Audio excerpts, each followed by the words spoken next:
चलिए शुरू करते हैं सैयारा मूवी की एक्सप्लेनेशन। मूवी के शुरुआत में हम वानी को देखते हैं जो कि कोर्ट मैरिज ऑफिस में खड़ी हुई है। तभी उसके मंगेतर मतलब महेश का कॉल आता है। वो उसे बोलता है कि लास्ट मिनट बॉस ने मुझे लंदन भेजने का डिसीजन लिया, इसलिए मैं आज नहीं आ पाऊंगा। वानी बोलती है कि तुम अगर मुझे पहले बता देते तो मैं डेट को शेड्यूल करवा लेती। तो कब तक तुम आओगे? तब मानो 1 मिनट का थोड़ा साइलेंट था। तब महेश बोलता है मैं कभी नहीं लौटूंगा क्योंकि ये मेरा परमानेंट प्रमोशन हो चुका है और मैं उन्हीं की ही बेटी के साथ शादी करने वाला हूँ और मैं तुमसे शादी नहीं करूंगा। ये सुनने के बाद मानो वानी की जिंदगी से रंग ही उड़ चुका था। उसके पैरों तले जमीन खिसक गया था। उसके फैमिली मेंबर बाहर खड़े हुए थे। उसकी मम्मी को जब ये सब कुछ पता चला, उसे पुकारते ही वानी उधर बेहोश हो जाती है। फिर हम देखते हैं कि 6 महीने बीत जाते हैं। वानी को प्यार के ऊपर भरोसा ही नहीं है। वो अकेले रहने लगी। अकेले रहते रहते वो कुछ लिखती थी। उसे लिखना बहुत पसंद था पर पूरे तरीके से उसने महेश को अपने दिल से निकाला नहीं था। मतलब उसकी यादों में वो आज भी जिंदा थी। वो हमेशा उसके बारे में लिखा करती थी डायरी में। इसी के साथ बहुत सारे सॉन्ग, बहुत सारे लिरिक्स वो लिखा करती थी। अब बहुत टाइम बीत चुके हैं, उसे भी जॉब वगैरह ज्वाइन करना था। कितने टाइम तक वो घर बैठेगी? उसके फैमिली ने भी इंसिस्ट किया है कि तुम जॉब वगैरह में जाओ तो तुम्हारा मन थोड़ा बहला रहेगा। घर में कितने टाइम तक रहोगे? तो उसने जर्नलिज्म का रास्ता चुना और एक ऑफिस चली गई इंटरव्यू देने के लिए। इंटरव्यू में जो उसे क्वेश्चन वगैरह पूछा गया वो तो उसका कोई आंसर नहीं था क्योंकि इंस्टाग्राम उसने डिलीट कर दिया था। और आजकल तो सोशल मीडिया मैनेजिंग चलता है। आपको पता ही है कि सोशल मीडिया में अगर आप जर्नलिज्म करते हो तो आपको अच्छे अच्छे लिखना पड़ेगा, नेपोकिट के बारे में बताना पड़ेगा, इसने कहाँ पर घूमा, एयरपोर्ट लुक वगैरह वगैरह के बारे में। वानी को उतना ज्यादा पता नहीं था। वो लोग उसे एज ए इंटर्न रख लेते हैं कोई भी पैसे दिए बिना, जो कि बड़े बड़े कंपनियां करते रहते हैं। तभी उधर क्रिश की एंट्री होती है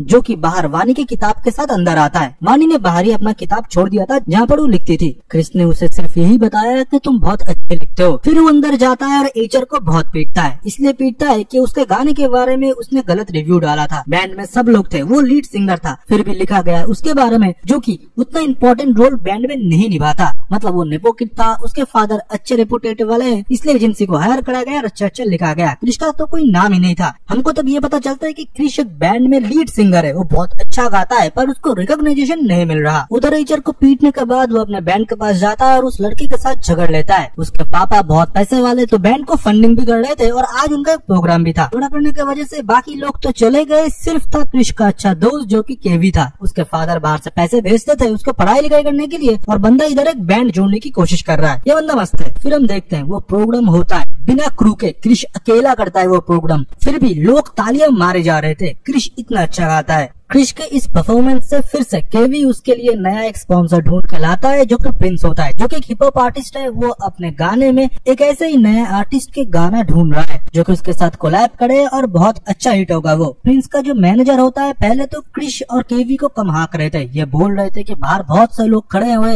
तुमको बस प्रिंस के साथ गाना गाना है, तब भी तुम पॉपुलर हो जाओगे, उसके अलावा तुमको चाहिए क्या? थोड़ा बहुत फीस हम दे देंगे। पर क्रिश बोलता है मुझे पूरा वैलिडेशन चाहिए, आधा गाना मैं गाऊंगा तो आधा वो गाएगा, तो पैसे भी आधा आधा होगा। मुझे मेरे पूरे आईपी राइट्स चाहिए, इसी के साथ मुझे एल्बम, सोशल मीडिया पोस्टिंग सब कुछ चाहिए। विनीत बोलता है ठीक है मैं सोच के बताऊंगा, अगर होता है तो सही, नहीं तो हम तुमको नहीं लेंगे, हमारे लिस्ट में बहुत लोग हैं। फिर हम देखते हैं कि वही लड़की बाहर मानो लोगों के बीच खड़ी हुई थी, उसकी एक डायरी लेके, जो कि वो प्रिंस के साथ इंटरव्यू करना चाहता था। क्रिश क्रू में जाके बोलता है कि ये हमारे साथ है और उसके हाथ में वो लड़की डायरी देके जब उस पोल को टापती है वो डायरी भूल जाती है। विनीत को जाके वो बोलती है कि मेरा इंटरव्यू है प्रिंस सर के साथ। तब विनीत बोलता है 2 महीने का शेड्यूल है, बाद में आना। जब उन दोनों में ये बातचीत हो रहा था तब हम देखते हैं कि क्रिश उस डायरी से 4 लाइन अपने गिटार से गाना गाता है और वो गाना सुनते ही सारे लोग झूम उठते हैं। इसी के साथ प्रिंस को भी वो गाना बहुत पसंद आता है। तब मानो क्रिश को फाइनलाइज करा जाता है और ये बोलते हैं कि आगे की बोल किधर है। तब क्रिश बोलता है आगे के बोल मुझे नहीं, जिसने लिखा है उसे कोई पता है, वो और कोई नहीं, वो वानी होती है, क्योंकि वानी की डायरी थी वो। और वानी मानो तब शॉक हो जाती है क्योंकि उसने आगे के पन्ने फाड़ दिए थे। फिर हम देखते हैं कि वानी अपने एजेंसी के पास जाती है और बोलती है कि क्रिश कपूर के साथ मुझे एक गाना कंपोज करना है, उसके लिए मैं लिरिक्स लिखूंगी, इससे हमारे कंपनी को ये बेनिफिट होगा कि प्रिंस हमको एक्सक्लूसिव इंटरव्यू देंगे। कंपनी वाले मान जाते हैं, भले वो एचआर ना माने क्योंकि क्रिश ने उसे बहुत पीटा था, पर कंपनी तो हमेशा फायदा देखती है। और फिर हम देखते हैं कि क्रिश और वानी एक कमरे में होते हैं जहाँ पर गाना रिकॉर्ड करने की वो लोग कोशिश करते हैं और आगे की लिरिक्स लिखने की, पर वानी को तो मानो याद ही नहीं आ रहा था और इस रूम में उसे घुटन टेंशन सा महसूस हो रहा था। केवी बोलता है कि भाई 3 दिन का वक्त टाइम है, लड़की को मना ले और लिखवा ले। क्रिस जब उसे लिखने के लिए फोर्स करता है, वानी चीख पड़ती है और बोलती है कि इस जगह मुझे सफोकेशन हो रहा है। तुम अगर कोई अपने मन पसंदीदा गाना सुनते हो, अपने हैप्पी मोमेंट्स को याद करते होंगे, अपने फ्रेंड्स को, अपने प्यार को, अपने फैमिली को, तभी लिख पाते होंगे या सुन पाते होंगे। मैं इधर किसे इंस्पिरेशन लिख के लिखूं? मुझे एक खुली हवा चाहिए, सांस चाहिए, खुशियाँ चाहिए। फिर हम देखते हैं क्रिश उसे एक खुले मैदान में लेके जाता है जहाँ पर वो क्रिकेट प्रैक्टिस करता है। वहाँ पर जाके वो वानी को मोटिवेट करता है कि कभी भी मुझे अगर ऐसा लगे तो मैं इधर आ जाता हूँ। मुझे लगता है कि मैं इधर विराट कोहली हूँ,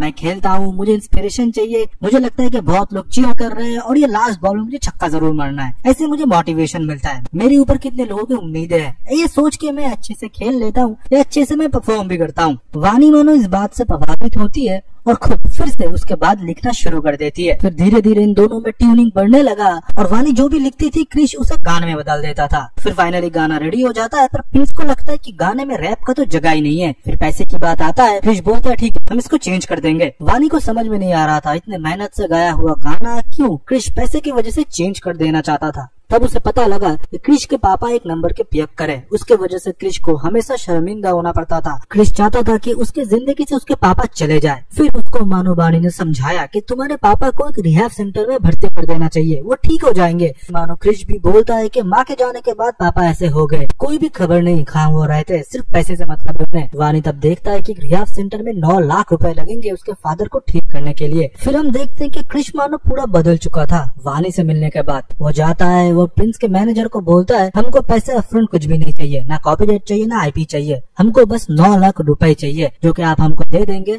हमारा सब कुछ आप ले लीजिए। किसी को पता भी नहीं चलेगा कभी कि क्रिश ने ये गाना गाया है। फिर से क्रिश और वानी मिलकर इस सॉन्ग पे काम करना शुरू कर देते हैं क्योंकि इसके अंदर उनको रैप भी इंक्लूड करना था। पापा को रिहैब सेंटर में वो लोग डाल देते हैं, उनका गाना भी पूरा हो जाता है। प्रिंस का जिस दिन स्टेज शो था उस दिन उन दोनों को टिकट भी मिला था फ्री में, जहाँ पर क्रिश का नाम कटा हुआ था। ये इन दोनों के लिए बहुत ही हार्ट ब्रेकिंग था। इस सॉन्ग के ऊपर इन दोनों ने बहुत टाइम से काम किया था, बहुत एफर्ट्स डाले इन दोनों ने। फिर हम देखते हैं क्रिश इस गाने को सुनने के लिए कॉन्सर्ट में जाता है। लोग मानो पागल हो चुके थे इस गाने को सुन के। तभी हम देखते हैं कि वानी को पता था कि क्रिश उधर जरूर आएगा। फिर आमने सामने वो दोनों कॉन्सर्ट में टकराते हैं, फिर एक दूसरे के करीब आते हैं और थोड़ा मूवमेंट शेयर करते हैं। धीरे धीरे वो दोनों अच्छे दोस्त बन चुके थे और दोस्त से थोड़ा ऊपर भी। फिर हम देखते हैं कि क्रिश को फिर से अपने क्रू के पास लौटना पड़ा क्योंकि वो सिर्फ गाना गाता है, वानी लिखती है, फिर भी उसे म्यूजिशियन की जरूरत है जो कि डिवाइस वगैरह मैनेज करेंगे और पीछे से म्यूजिक वगैरह देंगे। दोस्त के अलावा वो अपना इंडिपेंडेंट शो कभी भी नहीं कर पाएगा। दोस्तों से जाके माफी मांगता है और बोलता है हमारे पास आज वानी है जिसकी वजह से हमको आगे और ज्यादा फेम मिलेगा। वो लोग गाना वगैरह भी शूट करते हैं, रिकॉर्डिंग करते हैं और वो गाना मानो पहले ही दिन हिट हो जाता है। 50,000 शेयर हो जाते हैं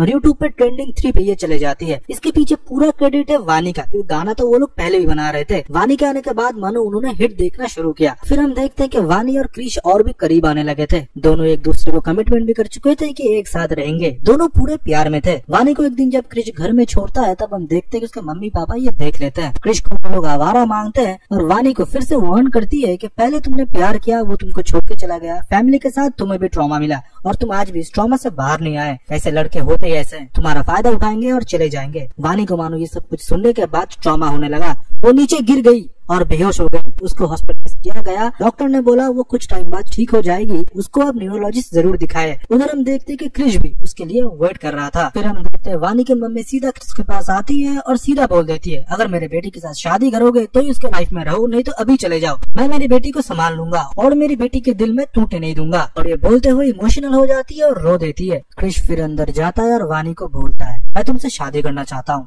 तुम मुझसे शादी करोगे? फिर मानो वानी शॉक हो जाती है और ये बोलती है मैं बेहोश क्या हो गई, तुम मुझसे शादी करोगे? अब शादी करना बहुत रिस्पॉन्सिबिलिटी का काम होता है। क्रिश बोलता हाँ मुझे पता है, तुमको सुबह उठाना पड़ेगा, तुमको बहुत सारा प्यार करना पड़ेगा, मैं काम पे जाऊंगा, पैसा कमाऊंगा, ये कुछ ना ये सब कुछ मैं कर लूंगा। शादी के दिन 200 लोग को तुम खिलाओगे, 200 को मैं खिलाऊंगा, पंडित जी वगैरह। तब मानो वो हंसने लगती है और बोलती है तुम पागल हो चुके हो, ऐसे शादी नहीं होता और ऊपर से तुम्हें फेमस होना है, तुम्हें एक अच्छा सिंगर बनना है, लोग तुम्हारे नाम पुकारे, जोर जोर से चीखे के क्रिश कपूर, पहले वो ड्रीम फुलफिल करो, फिर ये ड्रीम तो जरूर कभी भी पूरा हो सकता है। फिर हम देखते हैं क्रिश जाता है गोवा में एक गाने की प्रमोशन करने के लिए, तब उसको पता चलता है कि ऑलरेडी गोवा में वो फेमस हो चुका है, उसके बस वगैरह को लोगों ने घेर चुके थे। और दूसरी तरफ हम देखते हैं वानी गई थी रूटीन चेकअप के लिए। डॉक्टर मैडम ने पहले सब कुछ नॉर्मल देखा, ये बोला आप पूरे ठीक हो। फिर मानो डॉक्टर ने लास्ट में उससे बस ये पूछ लिया कि आज का डेट क्या है वानी, और वानी मानो आज का डेट भूल चुकी थी। फिर डॉक्टर ने गलत डेट बताया जहाँ पर वानी ने हामी भर दी, मतलब उसको महीना का भी पता नहीं है। फिर उसके ब्रदर के एज के बारे में पूछा,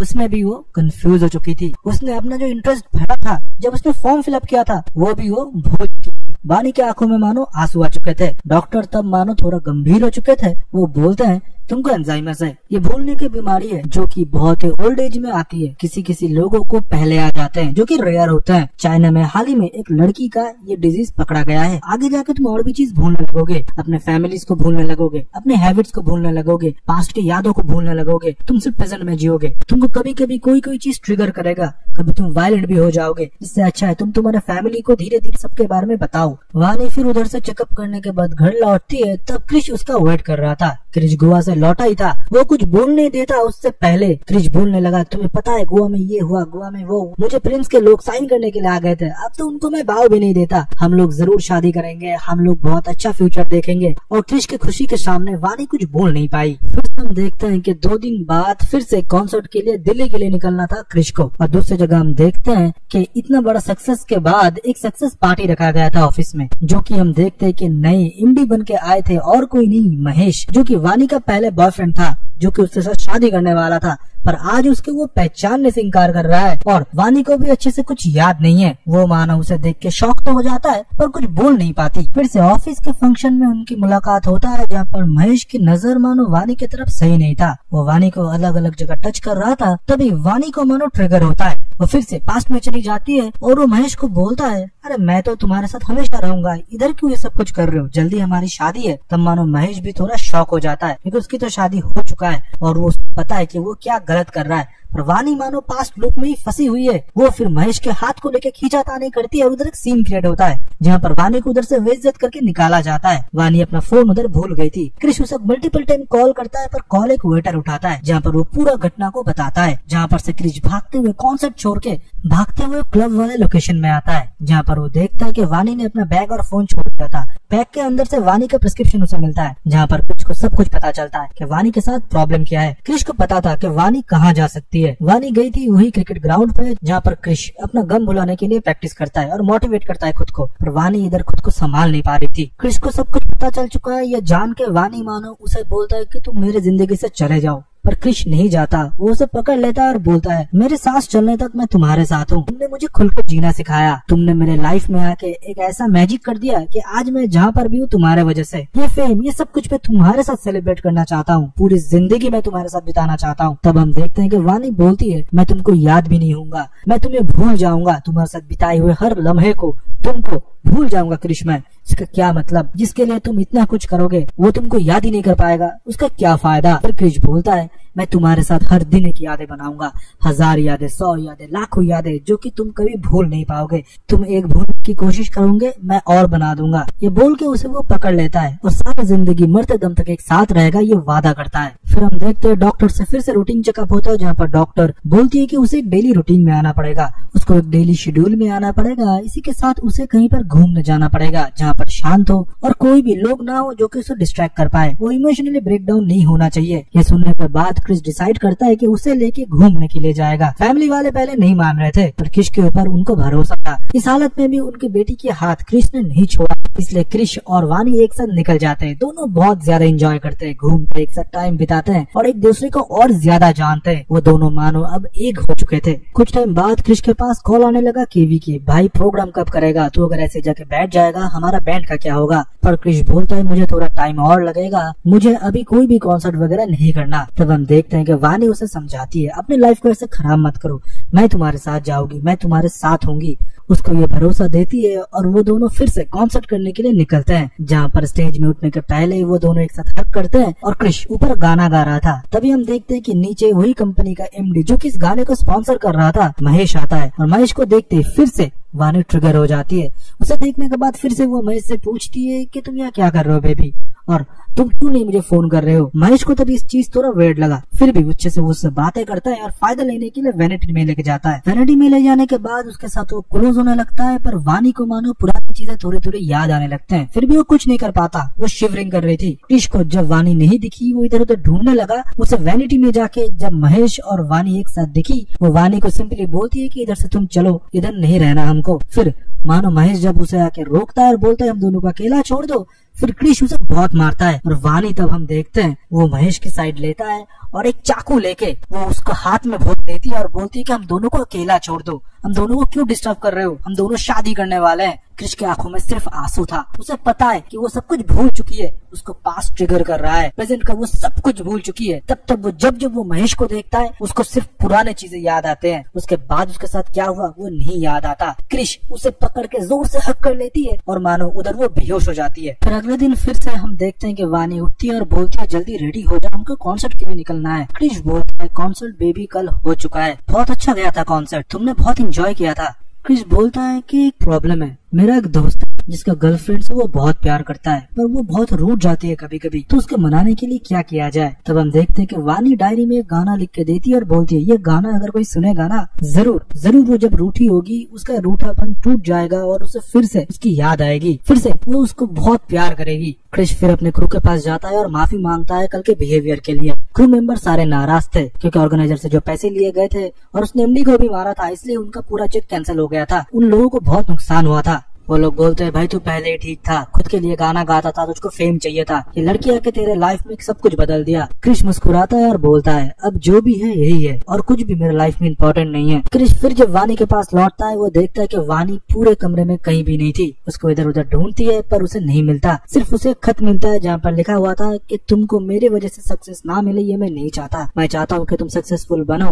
मैं अगर तुम्हारी जिंदगी में रही तो तुम कभी भी अपने लाइफ में उस मुकाम तक नहीं पहुँच पाओगे। मेरे वजह से अपने ड्रीम को सेक्रीफाइस मत करो क्रिश, मैं जहाँ भी रहूंगी तुम्हारे लिए मैं दुआ मांगूंगी। कहीं पर भी नहीं मिले वानी, पुलिस केस भी कराया गया। तब क्रिश को याद आया कि वानी ने एक सॉन्ग लिख के उसे दिया था, जिस सॉन्ग को कोई भी सुनेगा तो रूठा नहीं रह पाएगा, फिर से लौट आएगा उसके तरफ जिसको वो बहुत प्यार करता है। वो केवी के पास जाता है और रोते रोते बोलता है कि भाई मुझे पूरे इंडिया में कॉन्सर्ट करना है और एक गाना गाना है, जो गाना सुन के वो जरूर वापस आएगी, वो मिल नहीं रही, मेरी मदद कर। और उसके सारे दोस्त उसकी मदद करने लगे। उनको भी पैसा कमाना था, अलग अलग सिटीज में शहर में प्रोग्राम होते रहे और वो गाना बजा जो कि साल का मैं बोल सकता हूँ ब्लॉकबस्टर गाना है, सैयारा तू तो। ये गाना वो गाता रहा और भाई अब ये गाना सुनकर ना आप भी इमोशनल हो जाओगे। अलग अलग जगह रील्स बनने लगे, ऑडिटोरियम भरने लगे, लोग तालियां मारने लगे। क्रिश एक बड़ा सिंगर बन चुका था, उसके दोस्त भी बहुत पैसे छाप रहे थे। तभी हम देखते हैं कि एक रील वीडियो में जो कि जम्मू कश्मीर में था, वहाँ पर एक लड़की रोते हुए अपने आंखों को पोंछ रही थी। वो और कोई नहीं, वो थी वानी। उसे ढूंढते हुए क्रिश जम्मू कश्मीर पहुंचता है और इधर उधर उसे ढूंढता रहता है। वो प्रोग्राम जहाँ पर किया गया था उस लड़की को ढूंढा जाता है। तब उधर से पता मिलता है वानी का। वानी एक बेंच में बैठे हुए थी। तब उसके पास जाके क्रिश बैठता है और बोलता है मैंने तुमको ढूंढ लिया, तुमको याद है ना, तुमने मुझे एक बात बताया था कि गाना लिखा जाता है जिसके तुम प्यार करते हो, किसी दोस्त की याद आए, प्यार की, फैमिली की। अगर तुम मुझे छोड़ के इधर बैठे रहोगे तो मैं अच्छे अच्छे गाना कैसे लिखूंगा, मैं सक्सेसफुल कैसे बनाऊंगा, मुझे सुपरस्टार क्रिश कपूर बनाने में तुम्हारा ही हाथ है। वानी तो मुस्कुराती है और बोलती है कि तुम ऑलरेडी सुपरस्टार बन चुके हो, मैं तुम्हारे लिए बहुत खुश हूँ क्रिश, तुम्हारे बारे में पढ़ती भी हूँ पर कभी कभी याद नहीं रहता। जब तक मैं तुम्हें पूरी तरह से भूल जाता हूँ मुझे ये भी नहीं पता, इसलिए मैं तुमसे दूर रह गई। क्रिश फिर बताता है मैंने तुमको बोला था ना, एक यादें तुम मिटाओगे, मैं 100 यादें बनाऊंगा। मैं फिर से यादें बनाने के लिए आ गया। हम देखते हैं क्रिश वानी को लेके फिर से एक बड़ा कॉन्सर्ट करता है जहाँ पर वो वानी को भूलने नहीं देता कि उसका और वानी का रिश्ता क्या है। फिर भी धीरे धीरे एंजॉयमेंट ट्रिगर कर रहा था और मानो वानी सब कुछ भूल गई थी। और इसी के साथ हैप्पी एंडिंग तो नहीं बोलूंगा पर एक इमोशनल एंडिंग के साथ सैयारा मूवी की एक्सप्लेनेशन खत्म होता है। आशिकी 2 जैसा ट्रॉमा लास्ट में वो नहीं दे जाता। तो चलो इसी के साथ हम एक्सप्लेनेशन खत्म करता है सैयारा 2 की।